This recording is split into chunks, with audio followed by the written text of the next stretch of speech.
From WKYT Podcast, this is Uniquely Kentucky. I'm your host, Amber Philpott. Hello, podcast listeners. We are rolling right through January and this new year. My guest this week is someone who can say that they got to really ring in the new year right with a huge 37-30 win in the Belk Bowl. He's been a leader on the field and off for the UK football team. He wore number 56, and he is the pride of the 606 in Eastern Kentucky. Kash Daniel has been a fan favorite and someone that the fans, including myself, are really going to miss this next season. Football at UK might be over, but Kash just announced that he's going to be playing in the Tropical Bowl. It's an all-star game set to take place next week, I believe. By the time this airs, Kash will have already played, but it's still an honor nonetheless. Kash Daniel, welcome to Uniquely Kentucky. Well, thank you for having me. Are you still coming off this win? What's it like?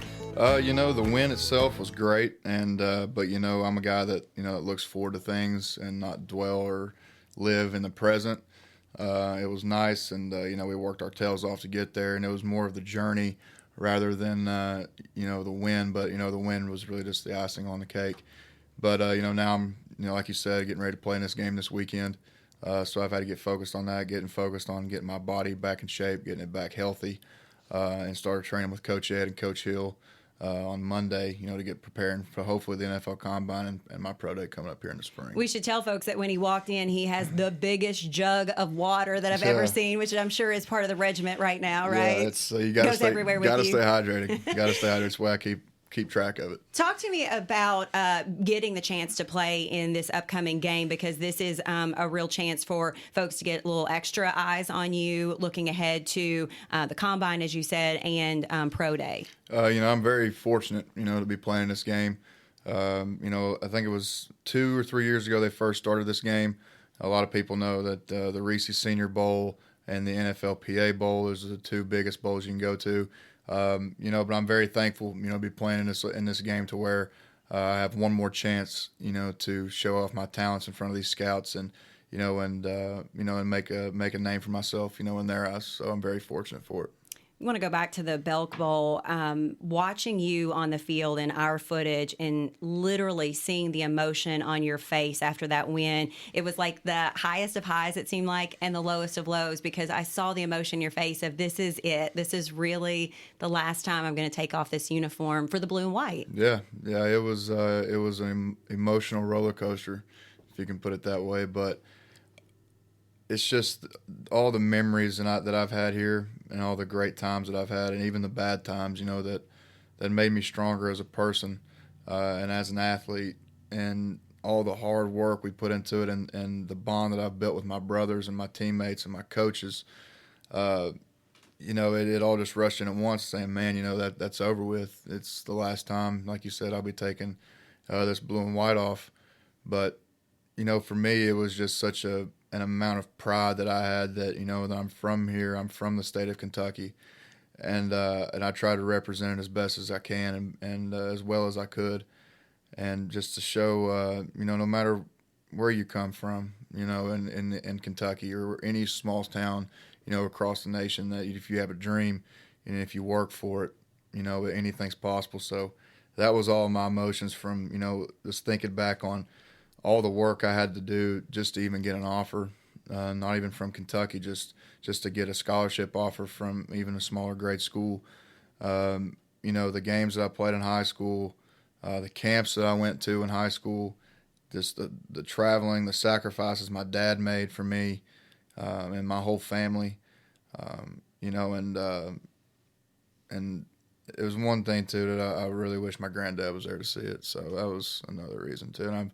And I always write something on my tape, and this being my last college game, I wrote it on my cleats, and I wrote something for him on there. So, and I had 8 tackles and defensive player of the game or whatnot. So you lost him earlier this year, didn't you? Yeah, I lost him in October. So the rest of those games that I played were always for him, and I just really hope I made him proud. I'm sure he was watching for sure. You came in, Kash, as Kentucky's Mr. Football. You were Gatorade Player of the Year.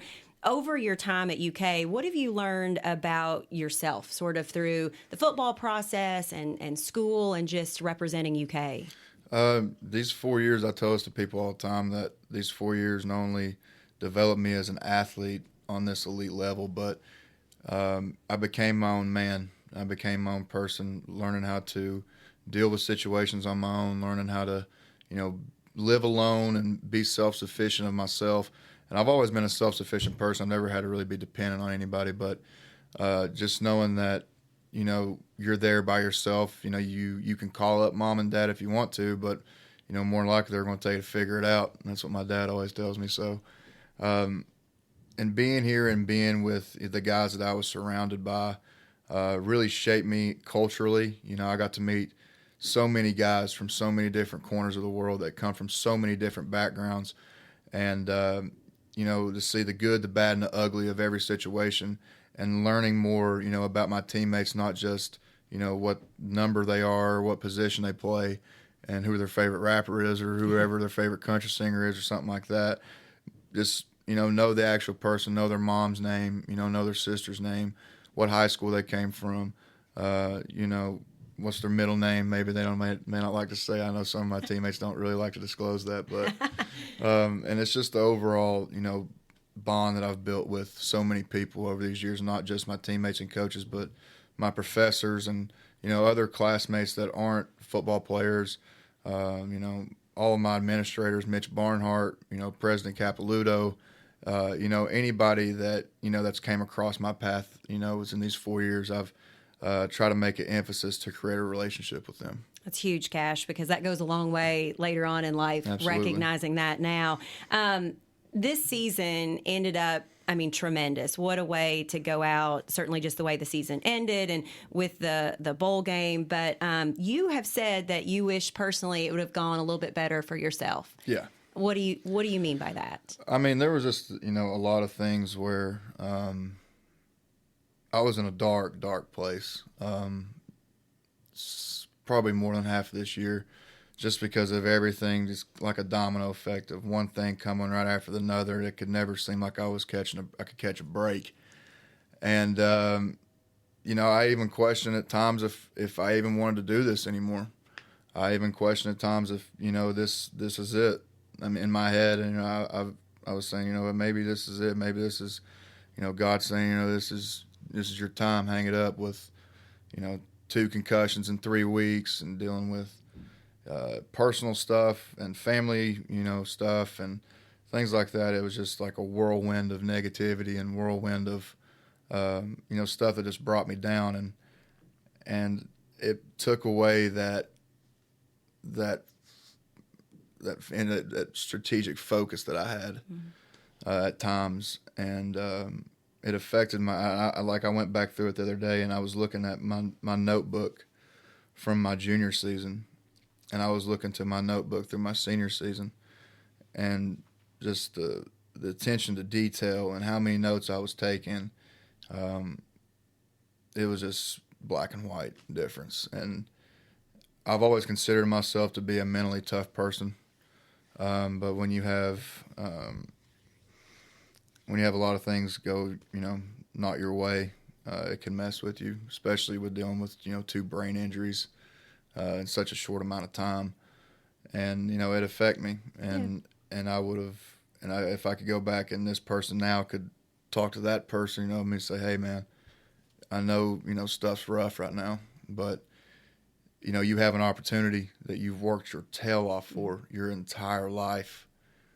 And I lost sight of that. I lost sight of why I even do this in the first place.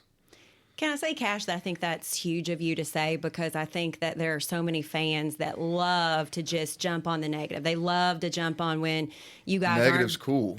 You're right, it is, but they love to jump on you and they don't know those things. So I just want to say kudos to you for saying that, because sometimes fans and we as fans forget that you're going through a lot, and you are a young man, but you could be mentally tough, but I think it's important for you to say that it's not always easy, No, and I knew, when I signed up for this, I knew what the price and what the consequences were of this game at this level.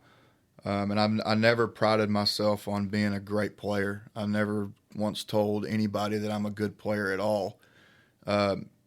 Personally, I'm always going to tell myself that just for my self-confidence when I go out there on the field. But, my granddad always told me that if it takes yourself to be able to tell people how great you are, then something's wrong. It should be the other way around. And, take it with a humble smile and say thank you and move on about your day. And, that's one of the many lessons he taught me in life. And, but just when dealing with that, it's a lot. Sure. And my dad always told me that he was a former college athlete. He played baseball and basketball at ETSU.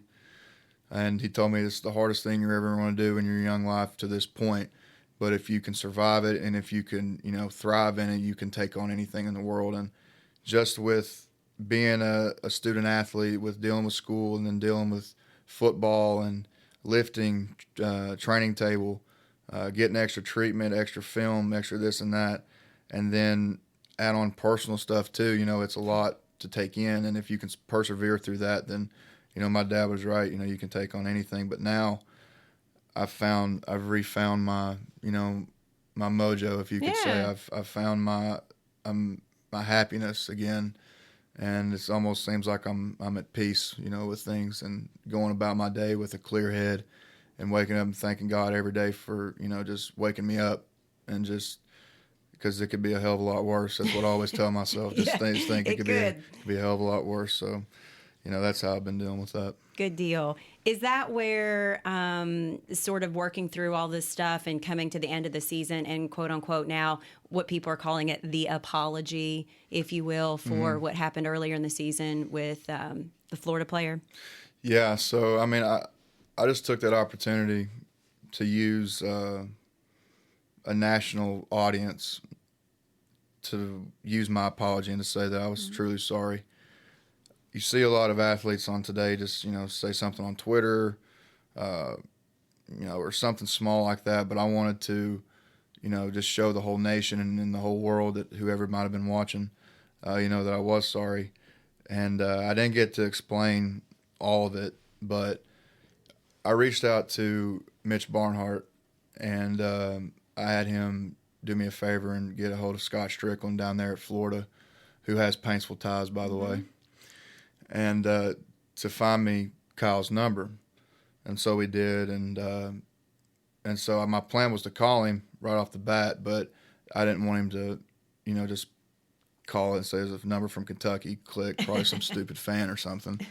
But I also didn't want to get on there and say, hey, Kyle, this is Kash Daniel. He just click, and I never get a chance to apologize. But so I sent him a text, not like an apology text, but me saying that I wanted to apologize to him, with a phone call or FaceTime, or something like that. And the reason why, and people ask me this, and they're saying this all the time, well, you lied about it. Yeah. Yeah, I did. I didn't know that there was another side of the footage out there. I just thought that the aerial footage, that I could get away with it. And at the time, when I did it, when you play this game like I do, and you play it with such ferocity and how it's meant to be played in my eyes and how I was taught to play, sometimes, emotions run high, and I'm not going to sit here and make any excuse. And I just went blank almost, really, because I was mad at the fact that we were up 14-0, and they're driving down on us. A backup quarterback comes in, and it's just like, oh, another Kentucky loss type stuff. And I didn't want that to be on my burden, on my defense, on something I've taken so much pride in the summer, getting everything organized with guys into fall camp and everything. And so when that happened, and I just blacked out, and it overtook me, and it was a stupid decision that I instantly regretted. But at the same time, when they asked me about it, when I didn't know about the other footage, I was willing to take personal heat and still play next week, instead of saying, yeah, I did it, and then I get suspended for a week. People can take that how it is, but yeah, was it the wrong thing to do? Absolutely. I should have apologized right after the game, right after, when I got interviewed about it. And, it probably would have been over with at that point, and I probably wouldn't have had, the season that I had. But, I went a different route with it, and I just wanted to be out there playing with my team at the end of the day. So that's ultimately, why I said what I said about it. But, I reached out to Kyle, and he reached back out to me, and basically accepted my apologies, and there was no reason to call, that that he understands that emotions run high, that and saw that sorts of stuff. But at the same time, I felt good about knowing that I did the right thing ultimately. It's part of growing up, right? Yeah, Learning. ultimately. Yeah. And then I just wanted to use that stage and that platform, to make that apology, to the national public, I guess. Sure. I jokingly said this, but I do believe it's true that you are the pride of the 606. Not even close. Some of the pride of the 606. Small corner. Well, you are a small corner. I remember, I guess it was in 2018 when they did the ticket sales back home, and people could show up and just pay with cash to get their tickets. And I remember thinking, the lines were incredible. And I always thought, what did you think about that? Going back and thinking like, wow, this means a lot to me. Or, I hope it did. It did mean a lot to me. And I was very proud.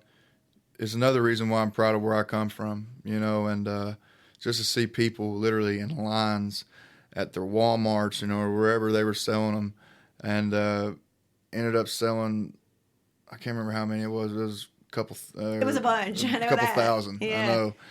And it was just awesome to see, just because I've always told people about the support that people back home in Eastern Kentucky have, not just UK basketball, but for UK athletics as a whole, and the way that they care about one of their own.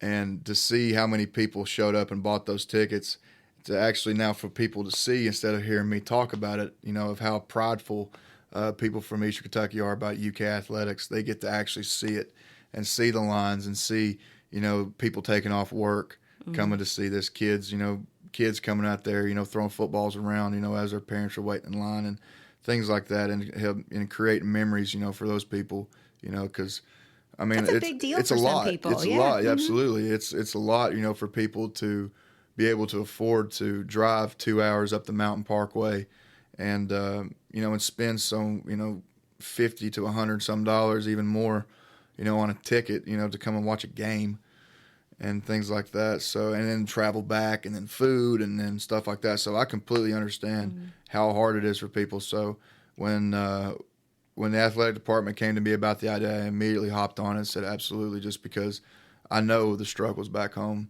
and I know that times are tough everywhere.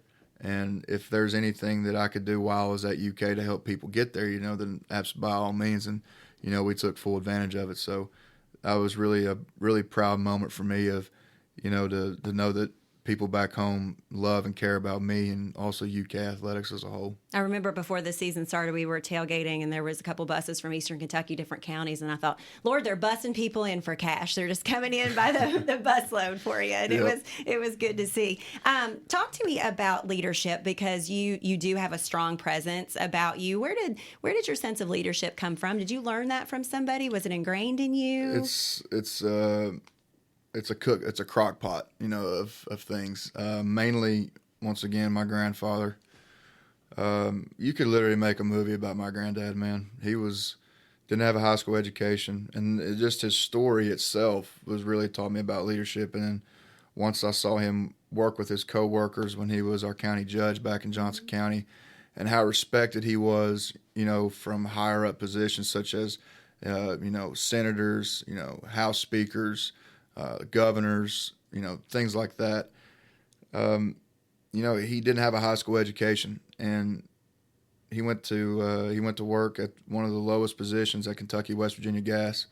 A couple years later, he's the president of the company. Wow. And then takes that company to, new high marks that company's never been before. Ultimately, when they sell out, many years later, he was always involved in some sort of leadership. He was the president of the Paintsville Little League, and to this day, everybody still comes up to me and says that was like the prime time of Little League, was when my granddad ran it, because always made sure the base paths were cleared, the home plate was dusted off all the time, things like that. And my dad and my uncle can attest to that, because they had to work for him, and I've heard many stories about that. So, and also from my dad. My dad is he's a warrior in a lot of aspects, and and taught me how to be tough, taught me how to be a man in all situations. And then Coach Runyon from back home, legendary high school basketball coach. That guy taught me how to take a butt chewing, really, and he taught me how to be tough and how to play tough. And he was even my high school football coach my freshman year, which is probably one of the most miserable years of my life too. And just playing for guys like that, and then listening to people like Ray Lewis when I was growing up. Ray Lewis was a big thing of inspiration for me as a leader, and also Brian Dawkins from the Philadelphia Eagles. Just the way that they played, just intense all the time, flying around from sideline to sideline. Just everything that was meant to be played about football is how they played it. To whistle, pads popping, always talking. And people nowadays really just see football as a gentleman's sport, which I don't get. No. I don't. Yeah. I don't get it. But back to not to get off track, but it's just people that I've looked up to in my life, from my family, from my friends, to people that hopefully I get to meet one day. That I can take little bits and pieces from each corner and put them all together and make my own way of leadership. And when I'm as I'm done here, just as when you ask my teammates about me, just two things that I hope that they say was, one, that I was a leader, and two, that that I was a really good teammate, because that's all I've really cared about. When I talk about my brothers. That's part of the family. I know you talked a lot about that when you came in, and you wanted to be a part of a family. You want to be a part of a team, but you want to be part of a family as well. If I said to you, Lynn Bowden, what do you say? Versatile. Very versatile. He's like a Swiss Army knife. The kid can do anything. I love it. If I say Josh Paschal? Warrior. He's that guy's a warrior, man. He's been through so much. And was supposed to be the greatest time of his life, and I could sit here and this whole podcast could be about Josh if we allowed it to. But just for people listening, if you want to know a couple things about Josh Paschal, is that, one, he is a warrior, and what that means is that never quits. Cards were always flipped on him. Could have easily had a bad attitude about it, but chose, I never saw the guy once not have a smile on his face. And that smile is infectious, right? It brightens the whole room up, man. If I say Coach Schlarman? Another warrior. Just another one. And I use the term warrior. When I say warrior, I'm not using that for everybody that you throw out at me. When I say warrior, that's somebody that's been through it, that's walked through hell and back. And, somebody told me walk through hell with a squirt gun and came out on the other side. That's what Coach Schlarman is, and he's what he's been able to do for us. And just I can sit here and talk about these guys all day. Right. Just straight up warriors, going to get chemo, never missing practice, flying back and forth, always at our games, always having a smile on his face, and always putting things into perspective, and hearing from the offensive line talk to me about their meetings, and sometimes don't even talk about football. They talk about life, and talk about how to be a man in certain situations. And that's what builds a team, is when everybody is on the same page, not only about football, but life itself. Everything.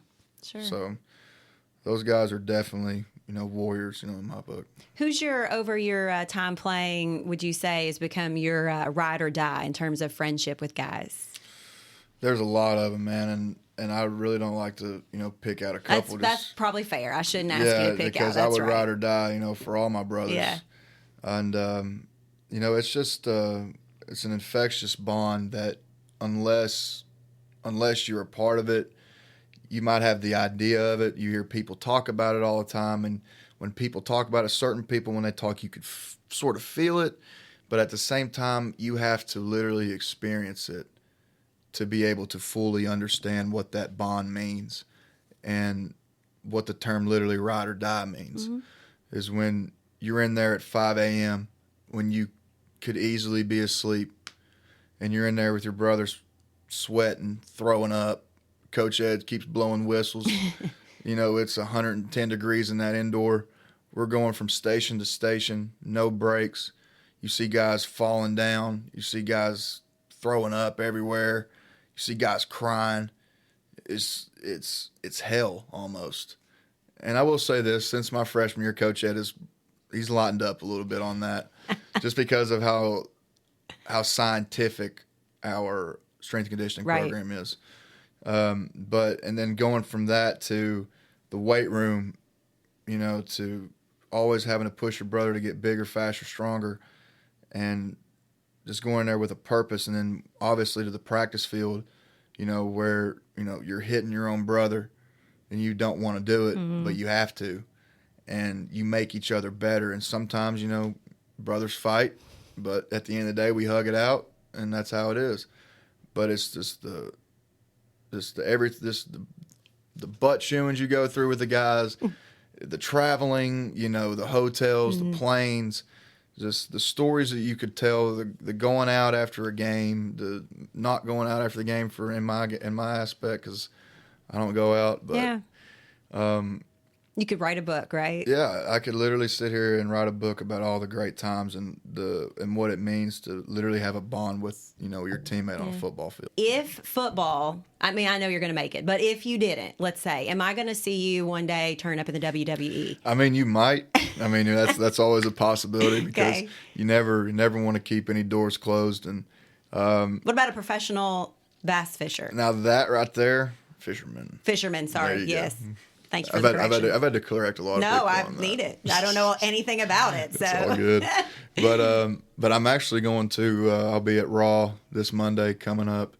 My buddy Carl Anderson. I wondered if you would be there. Yeah, and Luke Gallows hooked me up with some tickets. So can't wait to go see the OC and my brothers do some work there. But yeah, if football don't work out, who knows? I'm starting a YouTube series, with this thing. I'm wanting to get not like a path to the draft type thing, but like just an everyday glimpse of my life, what I go through in circumstances of training and recovery, my diet, and then obviously, we'll go hunt and fish some too. But, does Kash Daniel have a honey hole that he loves?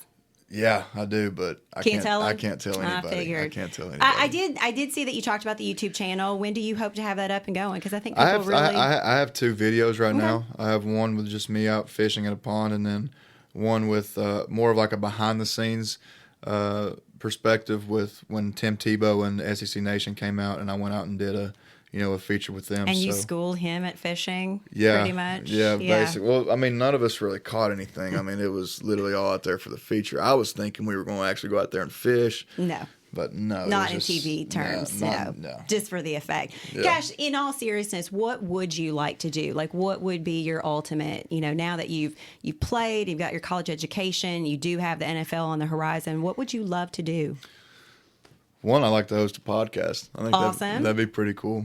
One thing I'd like to do is, I've pitched this idea to SEC Network and also my friends out at Barstool, is I want to cross the worlds between the athletic world, the outdoor world, the fighting world in MMA, the music world, but just of everybody that I've been able to be connected with and make a bond with, and put it all in together. And what I mean by that is that if I was with SEC Network, let's per se, we call it SEC Outdoors. Be the first ever outdoor show on SEC Network, and being in the South, rednecks would eat that up.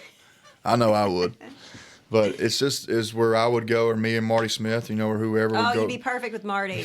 And we would go around the SEC to every school, and depending on what time of year their off season is, not just do football, not just do basketball, but do every sport, and anybody that enjoys the outdoors or even wants to get introduced to the outdoors.